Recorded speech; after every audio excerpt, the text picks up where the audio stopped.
So if you were to walk down to the end of Summit Avenue from University of St. Thomas, you come to a place that I'm sure some of you have been to, this nice monument, an overlook, and you might sit down on a comfy bench, chill out for a little while, and take a look at the Mississippi River, Minneapolis out there. And you'd be relaxing, and you might not even be aware that beneath your feet are some of the best exposures of the geology of the Twin Cities that you can find. Right here, right at the end of the street, right near your campus. Highly recommend coming down here when the weather's nice, as you'll see in a minute.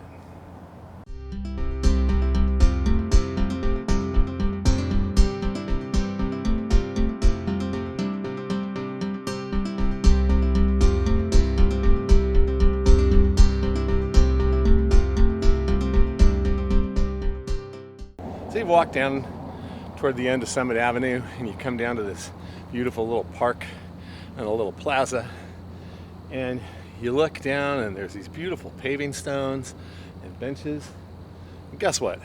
The rocks that they're made of, they ain't from around here. They're from Minnesota, but they're not from around here. If you look at them carefully, you'll notice that they look nothing like the rocks that we're going to look at for the rest of today. So if we were to look down on them, right, you look carefully, you find that they are made of large, blocky looking things that look like kind of pinkish and whitish and black and gray. And I'll bet some of you have a pretty darn good idea of what these rocks and pavers are made of. And then here we have some more pavers made out of more pink material and gray and black as well. Slightly different rock, also from Minnesota. This is one of those places you come to just chill out, have a nice time, look at the view. What we're gonna do is we're gonna walk down there, all the way down to the river level, take a look at the rocks and the geology underneath your feet right here in the Twin Cities and the University of St. Thomas. How's that?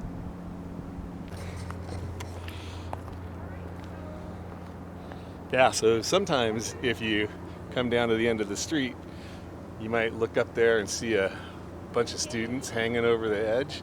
That would be you guys in a normal year, right? So that's where I am right now. Check it out, right below the monument. Looking pretty good, huh? It's always kind of like to hike down here. I usually bring my class. There's a few ledges and things that make it a little funky, you know, like right here, so.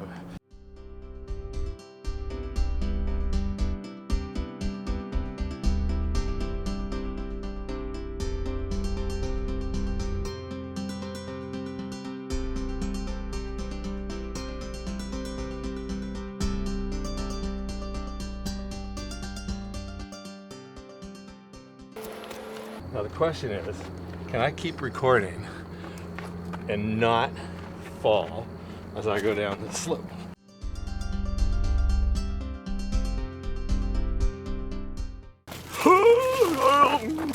Should have wore the hiking boots today.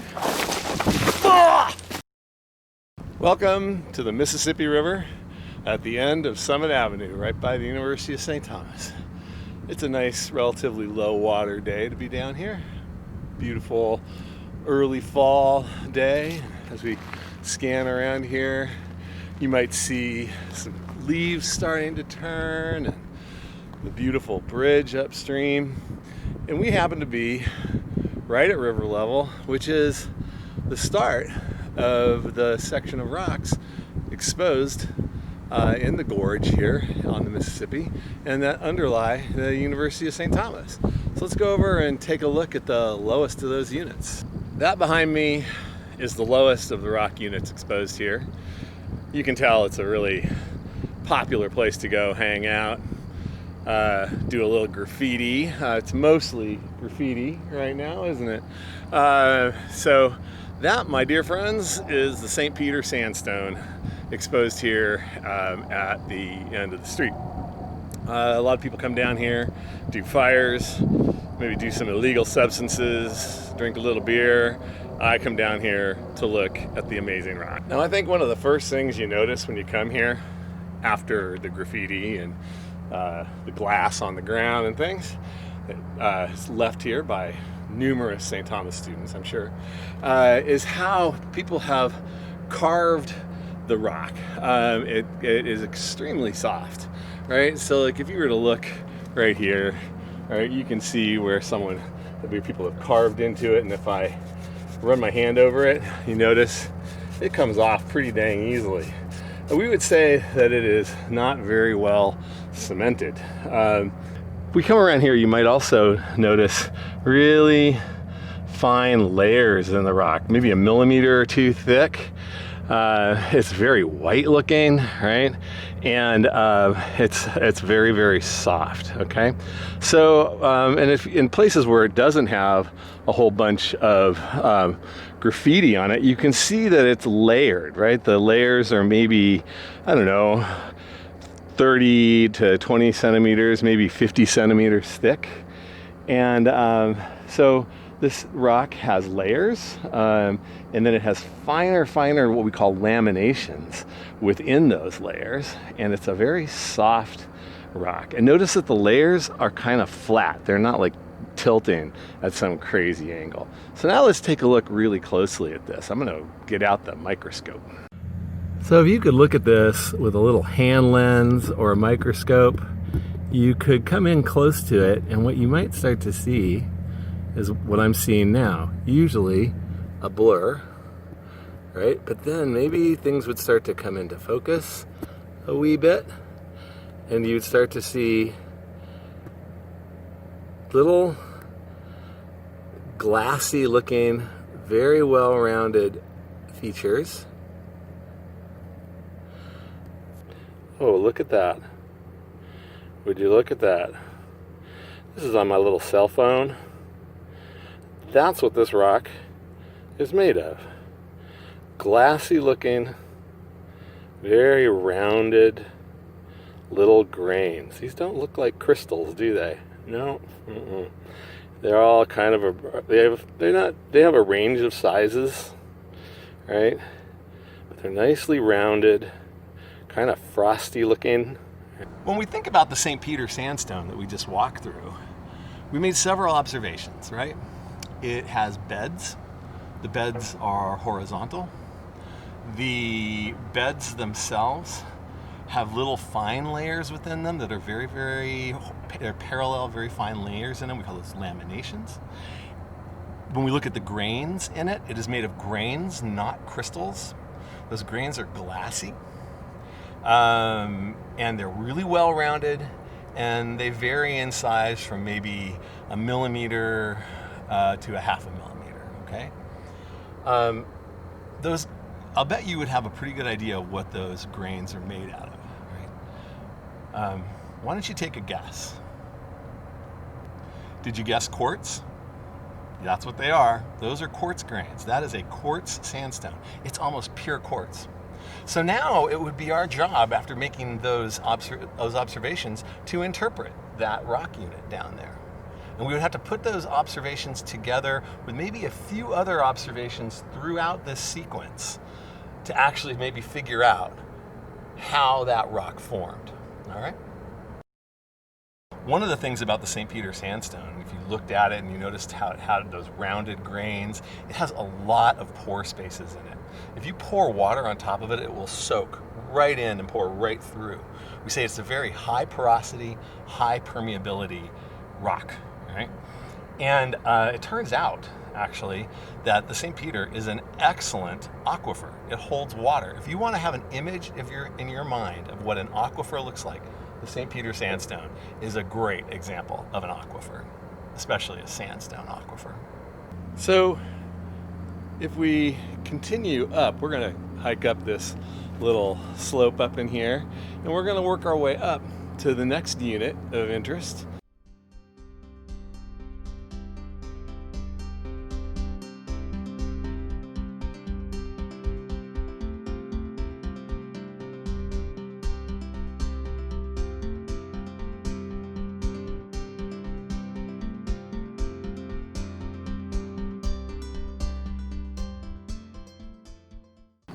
see this cliffy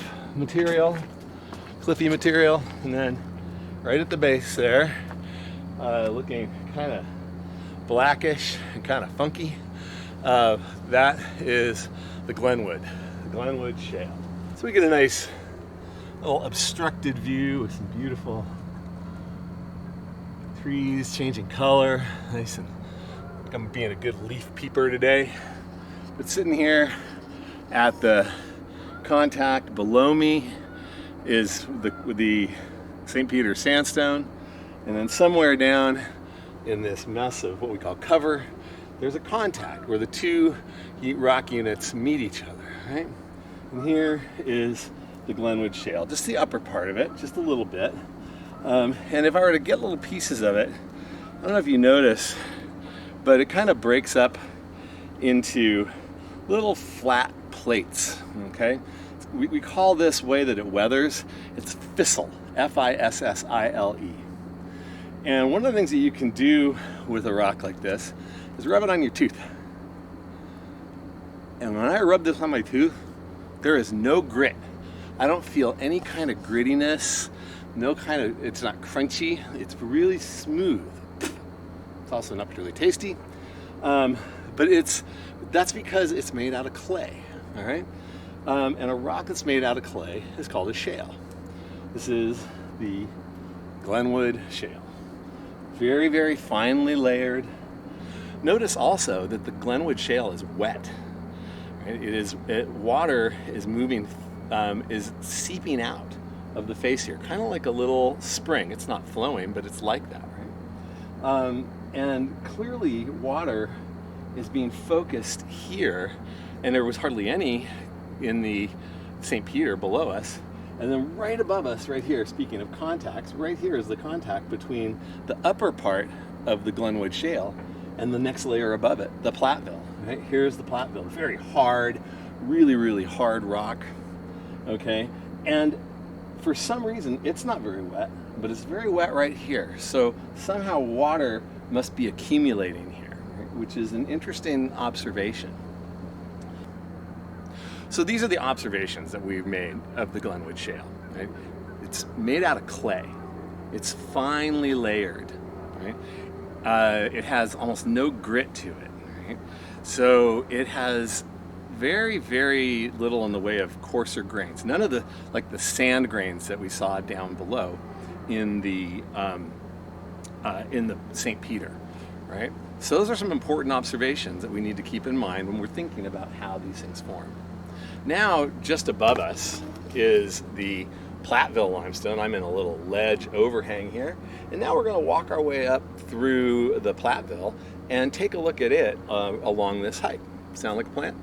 Cool. So the first thing I really want to point out to you guys, look at that outcrop and that cliff behind me. Do you notice how the Platteville is really, it's layered, like between 30 centimeters and maybe 5 centimeters layers or beds, and it makes a really serious cliff, all right? And it's hard. If you come down here, which I hope you do at some point, you take a look at it, this rock is very, very strong, all right? And if you look even more carefully, if you look right behind me, you can see that the bigger layers tend to be made out of smaller layers that are 5 centimeters thick, something like that. Right, you see those pretty well right over there, okay? So just giving you an idea of what the bottom part of the Platteville Limestone looks like.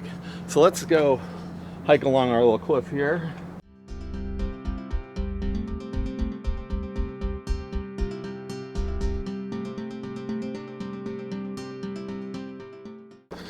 Now you notice in here, we can start to get a better look at the layers of the Platteville.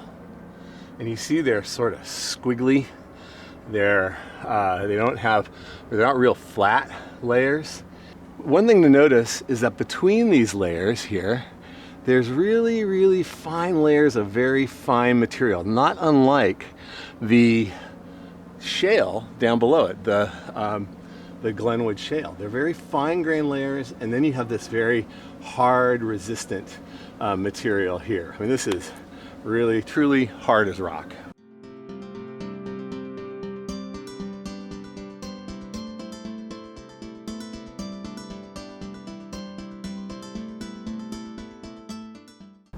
Now we're approaching one of the finest views in the Twin Cities. The overlook, below the overlook at the end of the street on the Summit. Get a beautiful view out there of the Mississippi and the Mississippi Gorge with its beautiful fall colors just really turning on right now. But you notice now that we are on the top of a pretty steep cliff. And this is actually where I was flying the drone from. It was right up in here. And if we look across the river, right, looking behind me, you can see the other side of the river is all covered in trees. But remember, we looked at the St. Peter, and it had beds or layers that were flat. And if we look back around me here at the Platteville, do you notice that the layers here are horizontal, right? They're relatively flat. So what would you guess is making the cliff on the other side of the river over there? What would be your interpretation?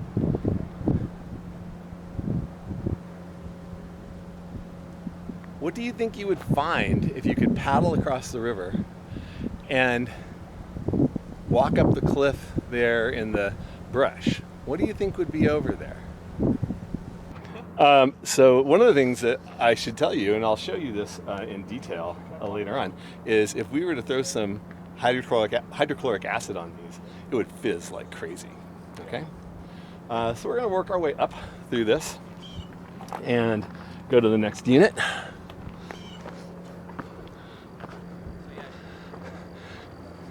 See, this is like a favorite place to hang out, man. Look at, okay, if you ever come here, don't do this shit, okay? Oh, man. So we've now walked up above the Platteville, and we're in that topmost unit, what's called the Decorah Shale. So there was the Glenwood Shale down below us. Now we're in the Decorah. And the Decorah is pretty ugly right here, okay? It's a lot of eroded slope wash material. It's, if you were to get it wet, it'd be very slick. It's pretty, after a rainfall, you don't want to come down here. But one of the things about the Decorah is if you bring a rock hammer down here and you bother to dig around a little bit, you will find really fairly nice lithified, really hard, maybe 5 to 6 centimeter thick layers like this. And if you're lucky and you look at them really closely, you might see some very cool stuff. So here is a piece of that really hard, thin layered material in the Decorah. And if you look carefully at this, you will see many arc-shaped things that look like little arc-shaped layers. If you look very, very closely, you might find little round features that look a little bit like little donuts. Let's see if we see anywhere. Oh, you might see features like this that branch. This one's not branching. Right here, right there in the middle, there's a little layer right there of a, oh, there we go, let's get in the sun. Right there is a small feature that has little, very delicate structures on them, right? And I'll take a zoomed in picture of that so you can see it. You have some very special stuff in the Glenwood Shale. So I would like to just review what we just went through on our little hike as a little overview. All right, here we go. The lower unit here is the St. Peter Sandstone, named after St. Peter, Minnesota. In between these two is what's called the Glenwood Shale. It's a fairly thin shale. Above this, right here, this is the Platteville Limestone.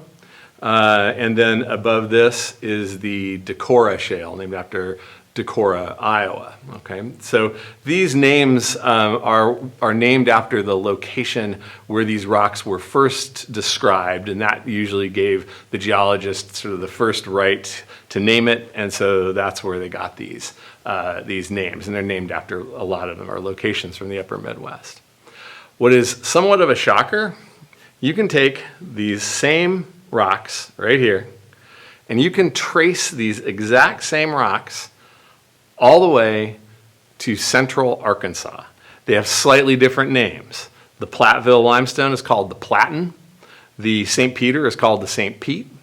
But they are essentially the same rocks. These rocks are continuous as layers from Minnesota, we're pretty much at their northern limit here, all the way to the Ozark mountain range of Arkansas, which tells you something, right, about the nature of rocks like this and how widespread they can be.